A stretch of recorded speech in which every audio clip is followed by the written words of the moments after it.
Hi, I'm Chance Ivy, Senior Technical Designer at Epic Games. And I'm Galen Davis, Producer and Evangelist for Quixel at Epic Games.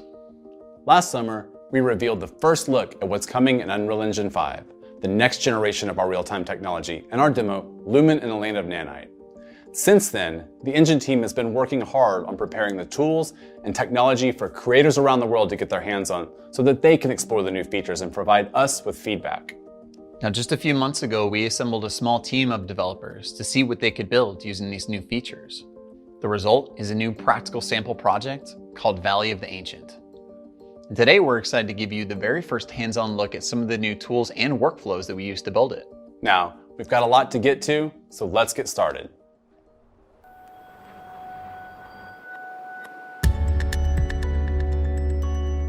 When setting out to make our demo, we wanted to push the boundaries of what's possible with UE5 today, while targeting next-gen hardware specifications. Here are sequences running in real time on PlayStation 5 and Xbox Series X.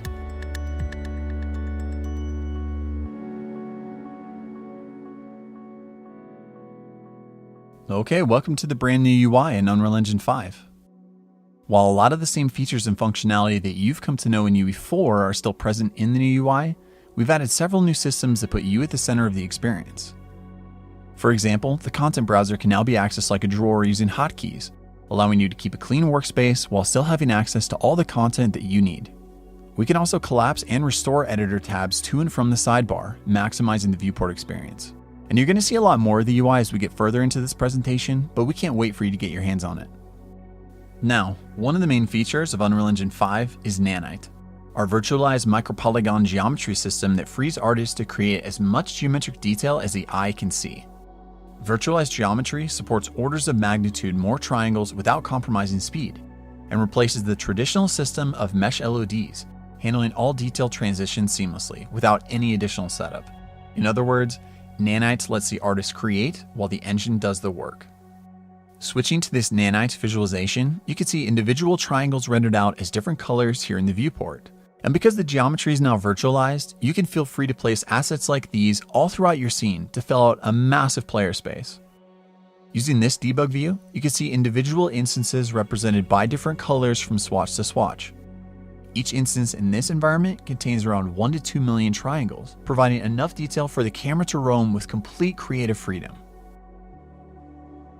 Now, UE5's new anti-aliasing solution, Temporal Super Resolution, keeps up with all this new geometric detail to create sharper, more stable images than before, with quality approaching true native 4K at the cost of 1080p. While highly detailed assets are great on their own, high-quality lighting that realistically reacts to your scene is what opens the door to more dynamic worlds and immersive gameplay. Lumen is our fully dynamic real-time global illumination solution that immediately reacts to scene and light change, making for more believable experiences. And the GI hooks in directly with our time of day settings, allowing for true physically based setups for photorealistic environments. The Megascans library has meticulously calibrated physically based surfaces and objects in the thousands of assets as of today. And the assets that we're highlighting here show just how powerful it is to have Nanite and Lumen working in tandem. Also, thanks to the new Sky Atmosphere system, it is incredibly simple to quickly simulate realistic time of day, carefully art direct volumetric clouds, and make modifications to things like atmospherics, sun position, and fog. And for this example, we wanted a fully dynamic scene, no light baking, and realistic interpolation between the different times of day. Of course, when in development, having access to high-quality content that's easy to use helps you iterate quickly and saves lots of time that can be better spent elsewhere on your project. With Quixel now being a part of the Epic Games family, we've made the full Megascans library free and open for all Unreal Engine users. Bridge, our online browser for Megascans assets, has historically functioned as a standalone application for quickly exporting assets in bulk directly into the engine, albeit separate from Unreal. Today, we're happy to announce that Bridge is now natively integrated directly into the engine UI. Now you can simply drag and drop assets directly into your scene for a more intuitive and connected experience. And simply logging in with your Epic ID gives you immediate access to thousands of assets to use for free in your Unreal Engine projects. We are constantly looking to enhance the value of the Megascans library. And today we're excited to announce that we're adding a brand new asset type called Mega Assemblies. Mega assemblies are the natural next step for us in removing even more barriers for artists in crafting their worlds. By combining existing assets from the Megascans library, our artists are pre-assembling elements that can be quickly accessed and leveraged to populate your scenes. Using the Moab set, let's add an assembly to our scene. And just like that, we were able to quickly change the composition of this area in our map. With UE5, we are reimagining what collaboration looks like for teams and projects of all sizes. A common challenge when collaborating on large worlds is deciding how to structure map content so that everyone on the team can easily work without asset contention, while also avoiding painful merge conflicts. A new system called World Partition makes traditional world-building workflows obsolete by changing the way that we think about map files. Rather than requiring artists to build out map content as a series of streaming levels, World Partition allows teams to think of a single map as one large world that gets broken down automatically into many smaller, streamable cells on a grid. These cells can be selectively loaded or unloaded in the editor to save on edit time resources, allowing artists to only load up the sections of the map that they need. On top of that, changes to actors in a World Partition map are tracked at the actor level, not at the map level. This one file per actor approach empowers different team members to work on different actors in the same map without having to worry about their changes getting clobbered in a merge or having to revert to get someone else's edits. Now, this approach means you could have artists lighting, set dressing, and reworking the landscape simultaneously, all within the same virtual space.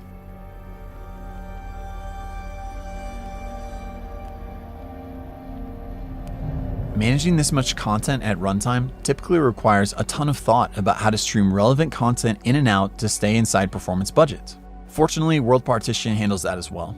At runtime, only the cells in a user-defined radius from our player are loaded, and as we move, new cells are streamed in, while cells no longer needed are replaced by their lower resolution, hierarchical level of detail, or HLOD version. And since all projects have different requirements, the cell size and loading radius are fully configurable to match each project's content streaming needs. Another feature that comes along with World Partition is data layers. Data layers are a way to categorize map assets and collectively enable or disable them when you want to alter the state of the world. Working in data layers, a separate group of artists was able to assemble a mythical reimagination of the environment with more interactive elements for our demo. At runtime, we can swap between these two modes, streaming thousands of actors in and out, and enter into the dark world. Let's see this in action as we go back to Chant.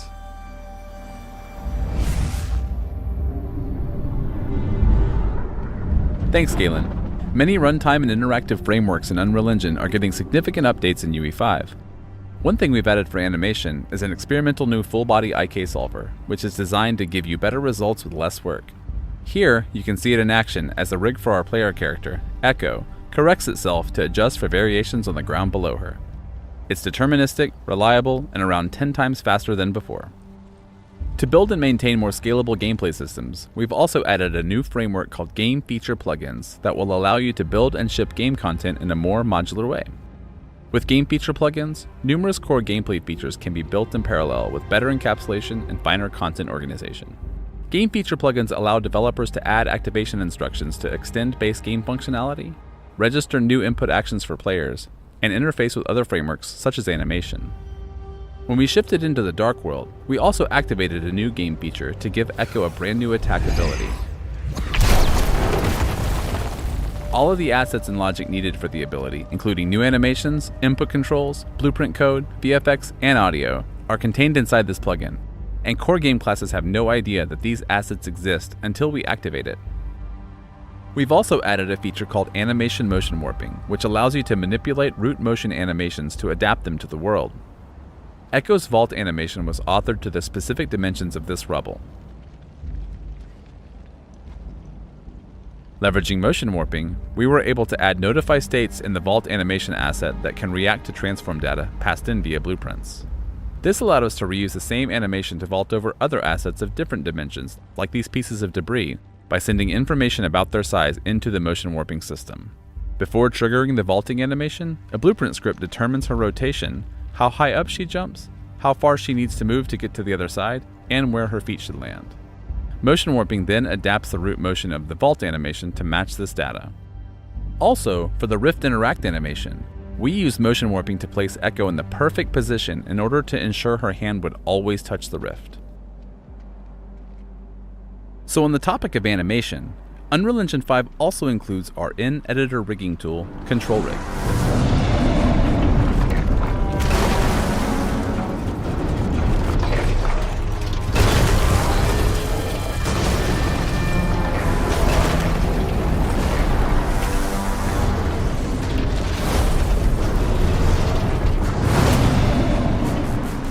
Meet the Ancient, a film-quality creature imagined and built by our friends at the Aaron Sims Creative Company.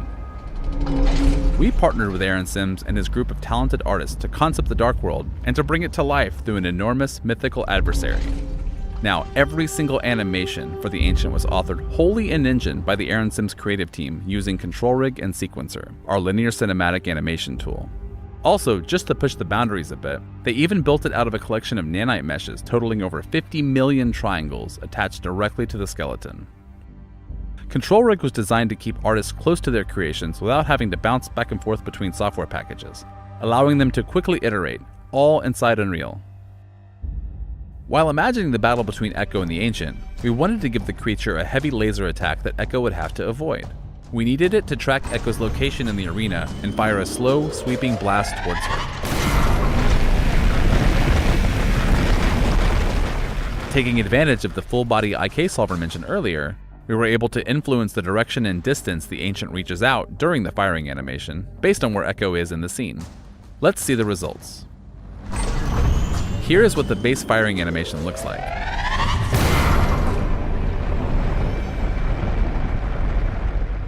And here it is again, with the full-body IK post-process layers enabled, and our info about Echo passed into Control Rig. With full-body IK and Control Rig, designers and artists can now author fully dynamic animations that react to gameplay without having to build complex animation state machines composed of numerous animation assets. In Unreal Engine 5, we've completely overhauled the audio engine, centered around meta sounds, a new asset type used for every sound effect in our demo. Meta sounds bring the power and flexibility found in material editors to audio creation, providing fine control for authoring procedural game audio. With full audio synthesis capabilities and a rich audio function library, meta sounds give unprecedented control over sound effects and runtime applications. Using meta sounds, we built the Ancient's laser attack out of a combination of sound samples and synthesized audio.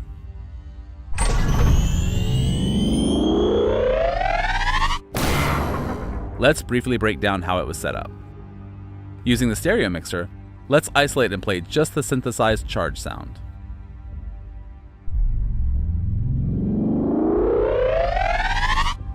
This effect is made by using a handful of sound wave generators and multiple modulation widgets. Now, let's mix back in our sound samples to hear the final result again.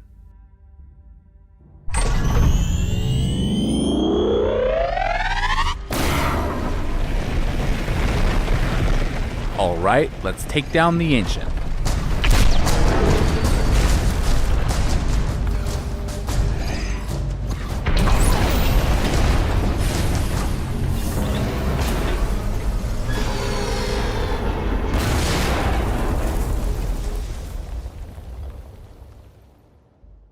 Now, everything we've been showing you in today's demo focuses on some of the new features in UE5, but many of your favorite UE4 features, such as Niagara particles and visual effects, chaos physics, blueprint visual scripting, and more have also received numerous updates in Unreal Engine 5. Plus, all your UE4 projects can be upgraded to UE5, so you won't have to worry about forward compatibility for what you're working on now. Here at Epic, we are passionate about building great tools and new technology, and a big part of our excitement is being able to bring you, the developer community, on the journey with us. So today, we're making an early access build of Unreal Engine 5 freely available on the Epic Games Launcher and the Unreal Engine GitHub, so you can explore and test out these tools yourself to get an early look at what's coming later in the full release of UE 5.0. Also, we're releasing the project source for Valley of the Ancient, so you can check out how we use these features to build everything you've seen in today's demonstration. We've got a series of deep dive conversations on these topics lined up for Inside Unreal, our official weekly live stream, where you can hear from the Engine dev team and ask your questions. Now, these are still the early days of UE5, and you can expect more news and features to be announced as we move closer to a production-ready release targeting early 2022. Follow the Unreal Engine social channels for more information, and feel free to download the early access release of Unreal Engine 5 and the Valley of the Ancient project today. Thanks everyone for watching, and welcome to Early Access.